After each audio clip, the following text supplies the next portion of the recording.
রাজশাহীর আলিয়া ঐতিহাসিক মাদ্রাসা ময়দানে। এখানেই আসলে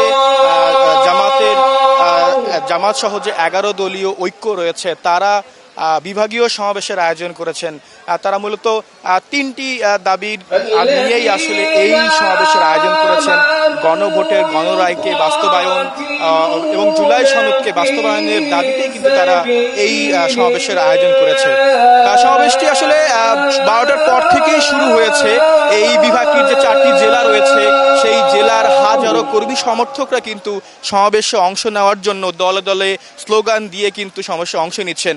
যদিও এখন এই গ্রীষ্মের এই কাঠফাটা রোদে তাদের এই সমাবেশে অংশ নিতে কষ্ট হচ্ছে, তাদের সঙ্গে আমাদের কথা হয়েছে, তারা জানিয়েছেন যে আসলে এই কষ্ট তাদের কাছে কোনো কষ্ট নয়। গণভোটের রায় এবং জুলাই সনদ বাস্তবায়নের জন্য তারা এর চেয়েও আরো বেশি কষ্ট করার জন্য এবং আন্দোলন করার জন্য রাজপথে যাওয়ার জন্য কিন্তু তারা তৈরি রয়েছেন। 2টার পরে এই সমাবেশের মূল পর্ব শুরু হওয়ার কথা থাকলেও প্রচন্ড গরমে এখনো কিন্তু সেভাবে আনুষ্ঠানিকভাবে সমাবেশের যে মূল পর্ব সেটি শুরু হয়নি।